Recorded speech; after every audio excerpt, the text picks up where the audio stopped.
Hello, winter can pose additional problems for you and your van. Ice, snow and the cold weather can turn a normal day out into quite an eventful one.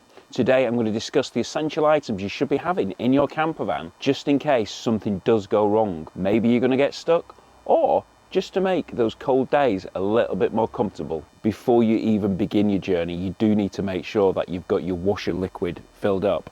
And since we last spoke, I have actually bought the auto glue one. Make sure that you've got plenty of fluid on there, because all the salt on the road, you're going to need to be using it quite frequently to get through all that. And also make sure that you've got a good tank of diesel. You might only be doing a relatively short journey, but if you've got next to nothing in the tank, then if you get stuck, there's an accident, then you might not have enough to continue your journey. And if it's a really bad one, you might actually want to keep your diesel heater on whilst you're parked up. So just make sure that you're always carrying a good level of fuel. And if you are going on a longer journey, top up, make sure you've got a full tank. If you are unfortunate to suffer a breakdown or maybe even an accident, if this happens on the dual carriageway or the motorway, you might have to leave your vehicle and get to the other side of the safety barrier. Warm clothes are absolutely essential. And another item which people have carried around for decades, the old tartan rug. Carry a blanket. Make sure you've always got a blanket. Obviously I've got my passenger one, which I talk about rather a lot, the Sherpa passenger blanket, and it's absolutely brilliant. Just make sure you've got a blanket with you to get wrapped up. And additionally, robes.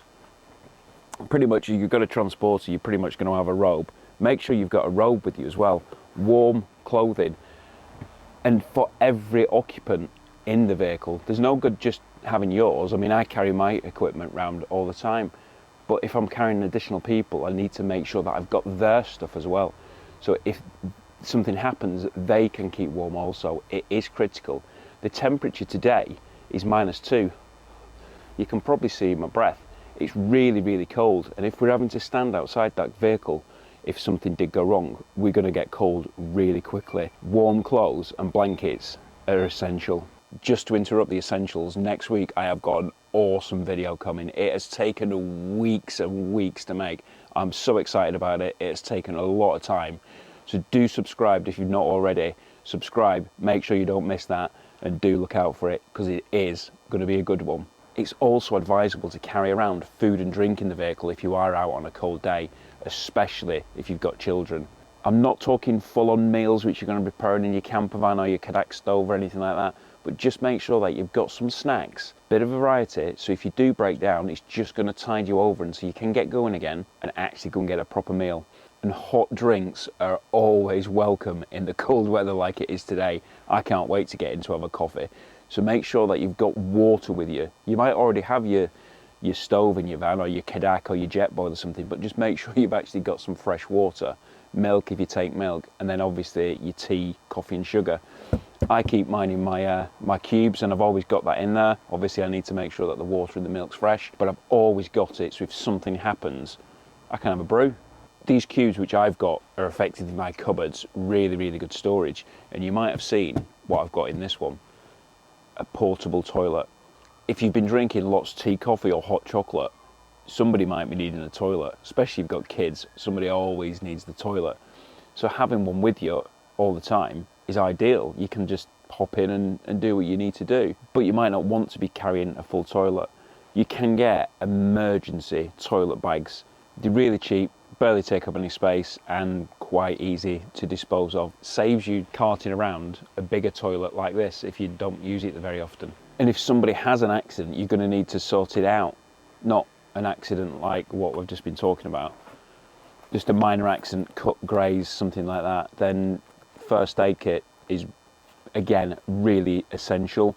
It's something you should have in your van anyway, along with your smoke alarms and your carbon monoxides. Have a first aid kit, because you never know when you're going to need it. Don't overlook the basics.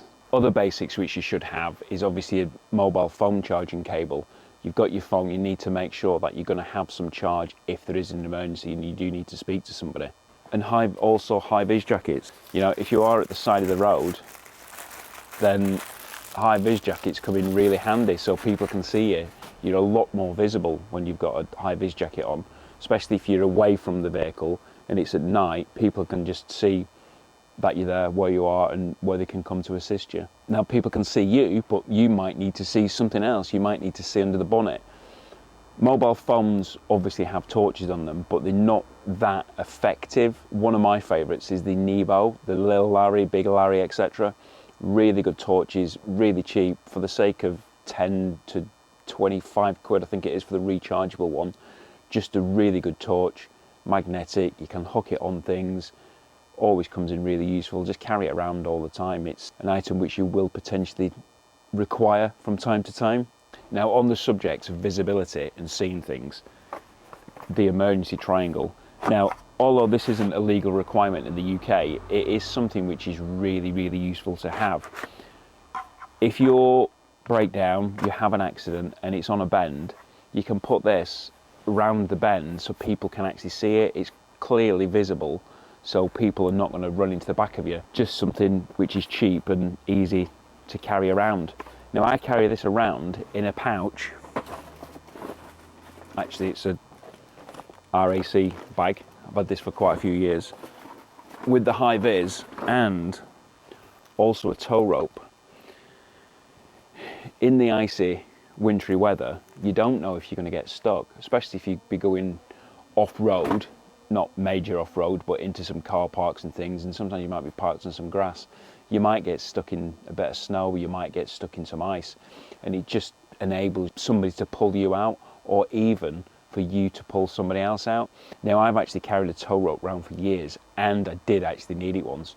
Conditions like we've got at the moment, the snow and the ice, I got stuck, and along came a Mitsubishi Lancer Evo 6, never forget it, winter tyres on it, tow rope, pulled me out. He had plenty of traction with it being four-wheel drive and winter tyres, and off I went on my way.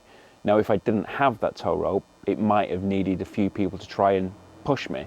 So having that tow rope, if you do get stuck, get into a bit of an issue, somebody can always pull you out, or you can pull them out. Something else which is useful for the snowy and the icy conditions, if you're getting stuck, or just to be putting on the driveway overnight, and that's the salts, the road salts. Now, you might have a road salt bin around your house, especially if you live on a hill. There will be a grit bin, no doubt, but they're not often actually got stuff in them. So actually buying some of this, 2 kilograms, I think it's somewhere between £2 and £4 for a tub. It's relatively small, you can carry it around with you.